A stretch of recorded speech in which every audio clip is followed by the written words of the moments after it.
வைர நெஞ்சம் வைர நெஞ்சம். அப்பதான் கம்பெனியோட கணக்கு வழக்கெல்லாம் வைரத்திட்ட காட்டுன்னு சொன்னாருன்னா நீங்களும் சேஷன் தலையாடிட்டு இருக்கீங்க. இதெல்லாம் எங்க போய் முடியும்னு எனக்கு தெரியல. டேய், ஏன்டா எதுக்கு எடுத்தாலும் ஆத்திரப்படுற? உங்களுக்கு என்னமா தெரியும்? இத்தனை வருஷம் ராஜா மாதிரி எல்லாரையும் வேலை வாங்கிட்டு இருந்தேன். இப்போ திடீர்னு பண்ணி எல்லா பொறுப்பையும் கையில இருந்து பறிச்சுக்கிட்டா வாட்ச்மேன் கூட மதிக்க மாட்டாமா? நீ அமைதியா இரு. நந்தினி தான் எல்லாத்தையும் பாத்துக்கிறேன்னு சொல்றாள்ல. ஆமா, அவனும் இதையே சொல்லிட்டு இருக்கேன். அவளுக்கு என்னமா தெரியும்? நம்ப வச்சு கழுத்து இருக்கிறேன், கூட இருந்து குழி பெருக்கிறேன்னு சொல்லி நம்மள கடைசியில் குழியில் தள்ளி விட்டுறா போல இருக்கு. இந்த வீட்டுல என்ன நடக்குதுன்னு எனக்கு புரியலமா. அந்த ஆள் என்னடா சக்தி தான் உலகத்திலே புத்திசாலின்னு தலையில் தூக்கி வச்சுட்டு ஆடுறாரு. அந்த கிறுக்கனுக்கு மட்டும் நம்ம கணக்கு வழக்கெல்லாம் காட்டினா என்ன ஆகும் தெரியல. கம்பெனில இருந்து இஷ்டத்துக்கு பணத்தை எடுத்து நான் செலவு பண்ணிருக்கேன். நீங்க கேட்கும் போதெல்லாம் பணத்தை வாரி வாரி கொடுத்துருக்கேன். அக்கௌண்ட்ஸ்ல மட்டும் கிறுக்கிட்ட வந்துருச்சு. அவன் சும்மா இருந்தாலும் சக்தி சும்மா இருக்க மாட்டா. எல்லாத்தையும் நோண்டி அப்பா கிட்ட போட்டு கொடுத்துருவா. நமக்கு இருக்கிற கொஞ்சம் நஞ்ச மரியாதையும் அதுக்கப்புறம் காணாம போயிடும். அவர் நம்ம கிட்ட இருக்கிற எல்லா பொறுப்பையும் பிடுங்கி ஓரமா உட்கார வச்சுருவாரு. அப்புறம் 5க்கும் 10க்கும் அந்த கிறுக்கிட்ட தான் கையேந்த வேண்டிய நிலைமைக்கு வந்துருவோம். எந்த நேரத்தில் இந்த சக்தி இந்த வீட்டுக்குள்ள காலடி எடுத்து வச்சாலோ என் நிம்மதியே போச்சு. தம்பி, ஒன்னு செய்யலாமா? பேசாம மருந்து கொடுத்து சக்தியை மேல அனுப்பிடலாமா? தொல்லை விட்டுடும், நீங்க நிம்மதியா இருக்கலாம். வாய மூடி. அவனுக்கு ஒண்ணும் தெரியாது, நீ எடுத்து கொடுக்குறியா? மா, ஏமா பாக்கியத்தை திட்டுறீங்க? அவ சொல்றதும் கரெக்டு தான். அந்த கிறுக்கனை தட்டுறதுக்கு பதிலா ஒழுங்கா அந்த சக்தியை போட்டு தள்ளிந்தா எல்லா பிரச்சனைக்கும் ஒரு முடிவு கிடைச்சிருக்கும். ஆனந்த், பைத்தியமாட உனக்கு? எப்ப பார்த்தாலும் அடிக்கிறேன் கொல்றேன்னுட்டு. வைரத்தை அடிச்ச பிரச்சனை இன்னும் முடிய மாட்டேங்குது. அதுக்குள்ள இன்னொன்னு, கமுக்கமா இருந்து காரியத்தை சாதிக்கணும். அதான் புத்திசாலித்தனம். இப்ப வைரத்தை ஆள் வச்சு அடிச்சது நீ. ஆனா சக்தியும் ஜீவாவும் சேர்ந்துதான் ஆக்சிடென்ட் பண்ணி ஹாஸ்பிட்டல்ல படுக்க வச்சாங்கன்னு நந்தினியை நான் நம்ப வைக்கல. நீ பாட்டுக்கு ஒண்ணு கிடக்க ஒண்ணு பண்ணி வச்சுட்டா அக்காவும் தங்கச்சியும் ஒண்ணு சேர்ந்துருவாங்க. நந்தினி நம்ம பக்கம் இருக்கிற வரைக்கும் தான் நமக்கு பலம். நீ அவளை அவங்க அக்காவோட சேர்த்து வச்சிருவ போல இருக்கே. ஆத்திரப்படாம அமைதியா இரு. எல்லாத்துக்கும் ஒரு வழி இருக்கு.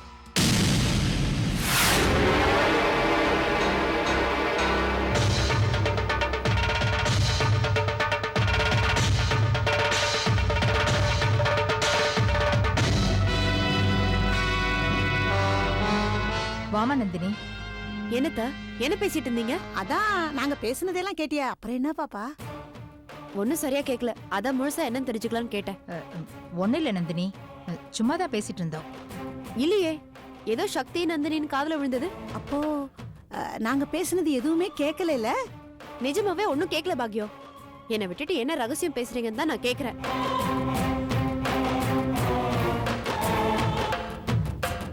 ஒண்ணு இல்ல நந்தினி, வழக்கம் போலதான். ஆனந்த் ரொம்ப வருத்தப்படுறான். என்னமோ தினமும் ஆபீஸ்க்கு போறது நான் தான், ஆனா கணக்கு வழக்கு பாக்குறது இன்னொருத்தங்களா? அப்போ என் மேல நம்பிக்கை இல்லையான்னு கேக்குறான். இவன் சொல்றது நியாயம் தானே? வைரத்தை அடிச்சது உங்க அக்காவும் ஜீவாவும். ஆனா ஒண்ணுமே தெரியாத மாதிரி நல்ல பேர் எடுத்துட்டு இருக்கிற உங்க அக்கா. இத்தனை நாளா ரா பகல ஆனந்த் உழைச்சதுக்கு என்ன பலன்? இதெல்லாம் சக்தி வேணும்னே தான் பண்றாத்த.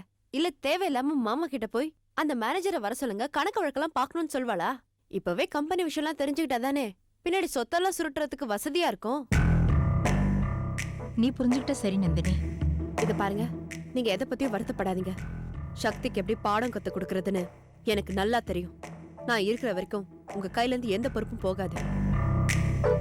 அதான் நந்தினி சொல்லிட்டால, அப்புறம் உனக்கு என்ன வேணும்? நீ போ. இதோ பாரு நந்தினி, எல்லாரும் சொல்றாங்களே நான் சும்மா இருக்கிறேன். இல்ல நடக்கிறதே வேற. உங்க அக்கா சக்தி கிட்ட ஒழுங்கா நடந்துக்க சொல்லு.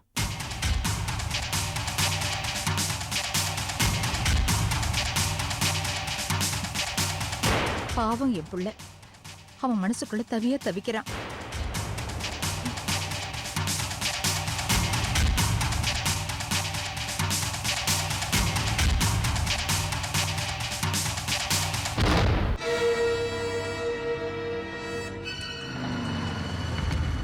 எக்ஸ்கியூஸ் மீ, யமுனாவோட வீடு அது?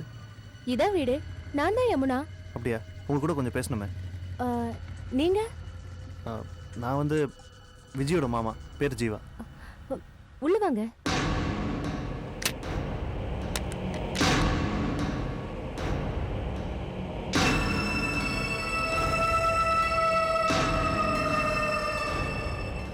உட்காருங்க. பரவாயில்லைங்க. பரவாயில்ல உட்காருங்க சார். விஜயோட கேஸை மேல் கோர்ட்டுக்கு அப்பீல் பண்ண போகிறேன். அது சம்மந்தமாக சில விவரங்கள்லாம் எனக்கு தேவை இருக்கு. என்னங்க பேச்சே காணோம்? எனக்கு தெரிஞ்சதை நான் சொல்றேன் சார். ஆ, தேங்க்யூ. சங்கர் உங்களுக்கு என்ன வேணும்? என் மொரமாம என் அம்மாவுடைய தம்பி. சங்கர் உங்களை கல்யாணம் பண்ணிக்கணும்னு ஆசைப்பட்டாரு. ஆனால் நீங்கள் விஜயை விரும்புனீங்க. இது சங்கருக்கு பிடிக்கல, அப்படிதானே? ஆமா சார். விஜயை நீங்கள் உயிருக்கு உயிராக நேசிச்சிங்க தானே? இது என்ன சார் கேள்வி? விஜய் தான் எனக்கு எல்லாமே. இந்த நிமிஷம் கூட நான் விஜய காதலிக்கிறேன். விஜய் இன்னைக்கு கொலை கேஸில் மாட்டி ஜெயிலில் இருக்கிறதுக்கு காரணம் யாரு? என்ன காதலிச்சது மட்டும்தான் சார் காரணம். விஜய் பாவம். இவ்வளோ தூரம் விரும்புறேன்னு சொல்றீங்க, அப்புறம் ஏங்க கோர்ட்டுக்கு வரல? இது வரைக்கும் ஒரு தடவை கூட ஜெயிலுக்கு போய் நீங்க விஜயை பார்க்கல.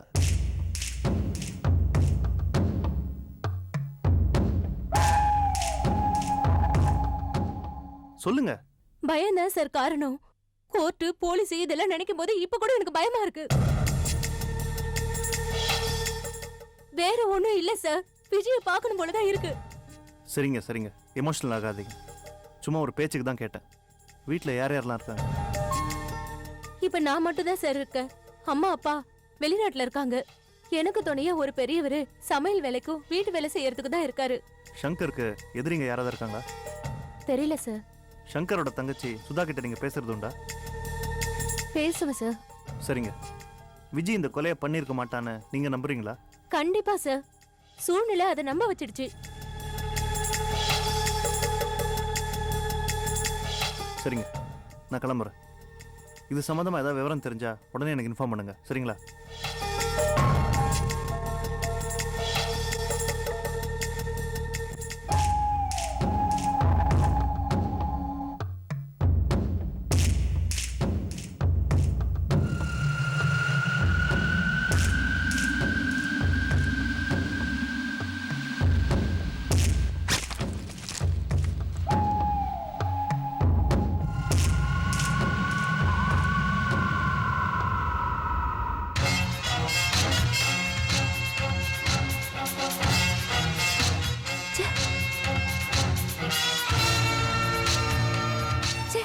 நேரத்துக்கு இவன் போன் அட்டெண்ட் பண்ண மாட்டான்.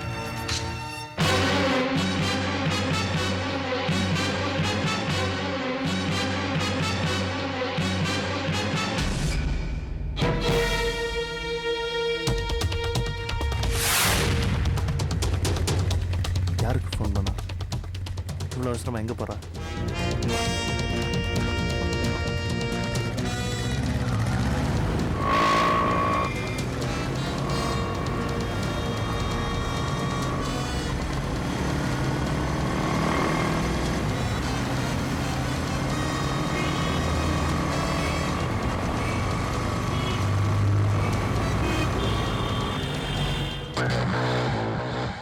டேய், நான் சுதா வீடு வரையும் போயிட்டு வந்துடுறேன். யாரு? அதான்டா இறந்து போன சங்கர் தங்கச்சி. கண்ணு கூட தெரியாது, அவதான்.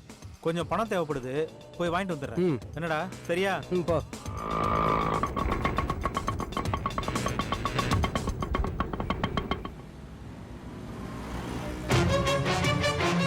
இவ எதுக்கு இங்க வரா? சுதாக்கு தெரிஞ்சா பிரச்சனை ஆயிடுமே. டேய் வாடா, வா சீக்கிரம் வா. டேய், யமுனா வருது, என்ன கேட்டா இல்லைன்னு சொல்லிடு. சரி. சரியா?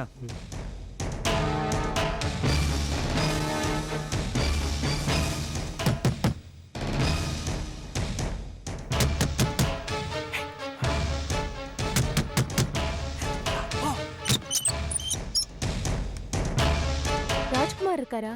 நீங்க யாருங்க? நான் யமுனா. யமுனான்னு சொல்லுங்க, அவருக்கு தெரியும். ராஜ்குமார் இல்லைங்க, அவர் வெளியில போயிருக்காரு. ஒரு முக்கியமான விஷயம் பேசணுமே.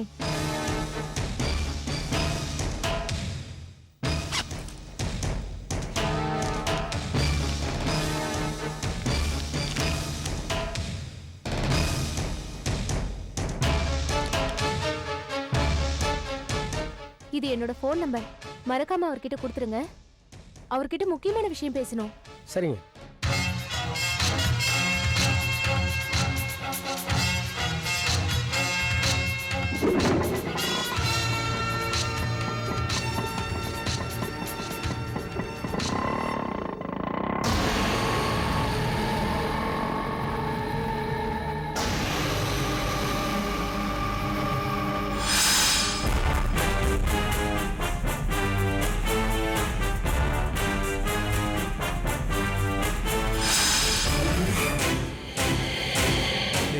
என்னடா சொன்னா?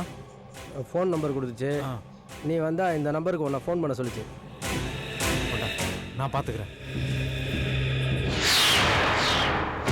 இவன் தானே அன்னைக்கு கோர்ட்டுக்கு அந்த கண்ணு தெரியாத பொண்ணோட வந்திருந்தான். இவனை பார்க்கறதுக்கு யமுனா ஏன் இங்கே வந்தா?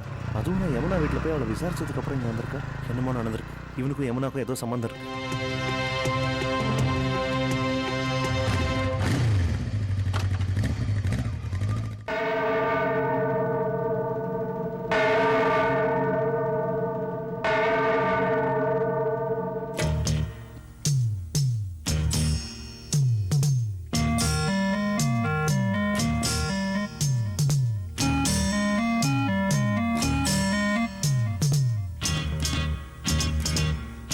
இங்க உட்காந்தா சென்டிமெண்டா இருக்காது.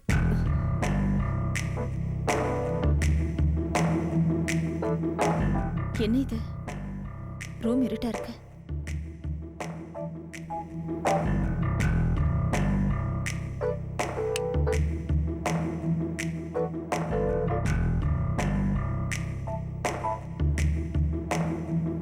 நந்தினி,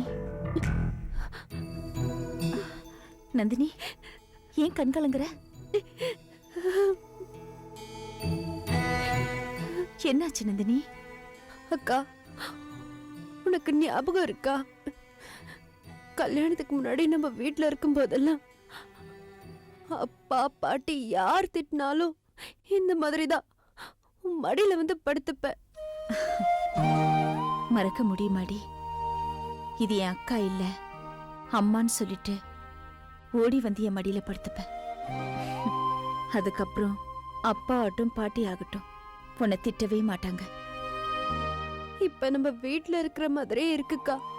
கல்யாணத்துக்கு அப்புறம் இந்த குடுப்பினை எல்லாம் அக்கா தங்கச்சிக்கு கிடைக்காதடி. ஆளுக்கு ஒரு இடத்துல கட்டி கொடுப்பாங்க. ஒரு நல்ல நாள் விசேஷத்துக்கு தான் ஒன்னா இருப்பாங்க. அப்புறம் ஆளுக்கு ஒரு மூலையா போயிடுவாங்க. அவங்க அவங்களுக்கு தனித்தனி குடும்பம்னு ஆனதுக்கு அப்புறம் பிறந்த வீட்டு ஞாபகங்களை மட்டும் மனசுல சுமந்துக்கிட்டு கொஞ்சம் கொஞ்சமா உறவு விட்டு போற பந்தம் தாண்டி கூட பொறுப்புங்க.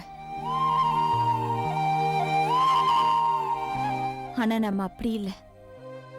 இந்த மாதிரி ஒரே வீட்டுல வாழற பாக்கியம் எத்தனை பேருக்கு கிடைக்கும் சொல்லு? இல்லக்கா, இந்த விஷயத்துல நான் தான் ரொம்ப கொடுத்து வச்சுவ. உன் கூடவே இருக்கிற மாதிரி சங்கடம் வரும்போது உன் மடியில படுத்துக்கிற பாக்கியம் எனக்கு கிடைச்சிருக்கே. முதல்ல எந்திரி நீ. அச்சோ, முதல்ல கண்ணு துடிச்சுக்கோ. சரி, லைட்டு போடாம இப்படி இருட்டுல உட்கார்ந்து அழற அளவுக்கு உனக்கு என்ன சங்கடம்? வேண்டாங்க்கா, நான் சொன்னேன்னா அது உனக்கும் சங்கடமாகும். இங்க பாரு நந்தினி, உனக்கு ஒரு பிரச்சனைனா அது எனக்கும் தான். என்னன்னு சொல்லு. அக்கா, நீ சொன்ன மாதிரியே ஆயிடுச்சு. அத்தா அவர்கிட்ட என்ன சொன்னாங்களோ ஏது சொன்னாங்களோன்னு தெரியல. அதான் தினமும் சண்டை போட்டுட்டு இருக்காரு. உன்னை பத்தி கண்ணா பின்னான்னு பேசுறாருக்கா. என்னால தாங்கிக்கவே முடியல. மாமா உன் பேர்ல கம்பெனி ஆரம்பிக்கிறதா சொன்னார்ல, அப்ப நீ உடனே ஆனந்தா இத்தனை வருஷமா கம்பெனிக்காக உழைச்சிருக்காரு, அவர் பேர்லயே கம்பெனி ஆரம்பிங்கன்னு சொல்லலையா? அதான் அப்புறம் நான் மாமா கிட்ட சொல்லிட்டேனே. ஆ, சொன்ன. ஆனா அதையே யோசிச்சு 2 நாளுக்கு அப்புறம் சொன்ன உடனே சொல்லன்னு கேக்குறாரு. அது மட்டும் இல்லக்கா, வீட்லயே இருந்து வைரமாமா எல்லா அக்கௌண்ட்ஸையும் பாத்துக்கிறதுக்கு நீ மாமா கிட்ட பெர்மிஷன் கேட்டல்ல, அதுக்கு கூட சண்டை தான். ஏன் எனக்கு அக்கௌண்ட்ஸ்லாம் பாத்துக்க தெரியாதா? நான் அதுக்கு வீணா ஆஃபீஸ்க்கு போறேன். அப்படின்னா வைரமாமா எல்லாம் பாத்துக்கிட்டா மாமாக்கு தேவையில்லாம என் மேல சந்தேகம் வரும்னு அவர் என்கிட்ட கேக்குறாருக்கா. ரொம்ப நியாயமா பேசுறாருக்கா. நந்தினி, உனக்கு தெரியாதா, நான் உங்க மாமாவை அக்கௌண்ட்ஸ் எல்லாம் பார்க்க சொன்னது அவருக்கும் கொஞ்சம் விஷயம் தெரியட்டுமேனுதான். வேற எந்த அர்த்தத்திலயும் இல்ல. ஆ, எனக்கு புரியுது. ஆனா அவருக்கு புரியலையே. அந்த அளவுக்கு அத்தா அவர் மனசை மாத்தி வச்சிருக்காங்கக்கா. நீ மொத்த சொத்தையும் சுருட்டுறதுக்கு தான் பிளான் பண்றியா? அதுக்கு ஜீவா மாமா தான் ஐடியா கொடுக்கறாரா? ரொம்ப மோசமா பேசுறாங்கக்கா. பொறுப்பத்தனையும் உன் கைக்கு வரணும்னு நீ பேராசப்படுறியா? எல்லார் எதுலயும் நீ நடிக்கிறியா? என்னையும் அவரையும் நடுத்தருல நிக்க வைக்கிறதா உன் ஆசையா? நந்தினி, அப்படிதாங்க அவர் சொல்றாரு. ரொம்ப தப்பா பேசுறாரு. என்னால் தாங்கிக்கவே முடியல. லூசு, இதுக்காக வாழ்த்துட்டு இருக்க? ஆனந்த் என்ன வேணாலும் என்னை பத்தி பேசிட்டு போட்டோம். நான் தான் சொல்லியிருக்கேன்ல, எதையுமே காதுல வாங்கிக்காதன்னு. அவரு வேற ஏதோ நினைப்புல பேசிட்டு இருக்காரு. போக போக புரிஞ்சுப்பாரு. நாம இங்க வரும்போது சொத்து பத்தையுடைய வந்தோம். நாம கொண்டு வந்த சொத்து மனசு நிறைய அன்பும் பாசமும் தான். நமக்கு இந்த காசு பணத்து மேலெல்லாம் ஆசை இல்லைங்கிறது ஆனந்துக்கு தெரியாது இல்லையா? பொறுப்பெல்லாம் உன் கையில இருந்தா என்ன, என் கையில இருந்தா என்ன? அவங்க அண்ணன் தம்பியா இருக்கட்டும், நம்ம அக்கா தங்கச்சியா இருக்கட்டும், எல்லாரும் ஒண்ணு தானே. நிர்வாகமும் பொறுப்பும் என் வீட்டுக்காரர் பேர்ல இருந்தாலும் கடைசி வரைக்கும் நான் உன் கூட தான் இருப்பேன். உன் வீட்டுக்காரர் சொல்ற மாதிரி அப்படியே அம்போன்னு விட்டுருவேனா? அதுவும் ஏன் தங்கச்சிய புரியாம பேசுறாரு அந்த மனுஷன். அதெல்லாம் நீ மனசுல வச்சுக்காத. ஆக மொத்தம் நீ ரொம்ப உஷாரடி. கடைசி வரைக்கும் இந்த சொத்து பத்தெல்லாம் உன் புருஷன் பேர்லயே இருக்கணும். இருடி, உன் அடிமடியிலே நான் கைய வைக்கிறேன். நந்தினி, என்னக்கா? நீ ரொம்ப குழம்பி போயிருக்க.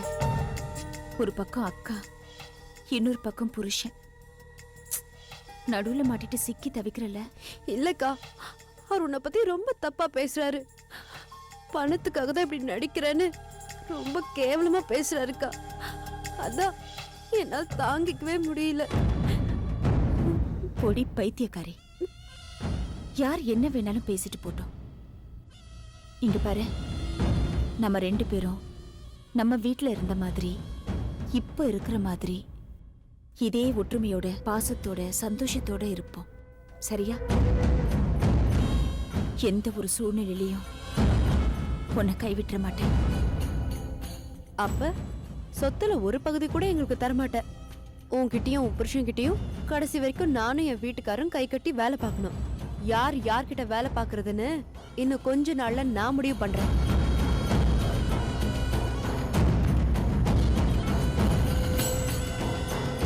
சக்தி,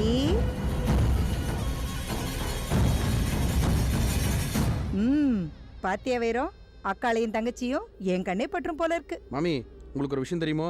இப்பெல்லாம் சக்தி என்ன பாத்துக்கிறத விட நந்தினியை தான் ரொம்ப நல்லா பாத்துக்கிறா. ஏன் மாமா, ஏன் உங்களுக்கு இவ்வளவு பொறாம? ஐயோ, பொறாம எல்லாம் இல்ல. நீங்க 2 பேரும் இப்படி ஒத்துமையா இருக்கிறத பார்த்து சந்தோஷப்படுற முதலாளே நான் தான். நான் போய் பொறாமப்படுவேனா? தெரியும் மாமா.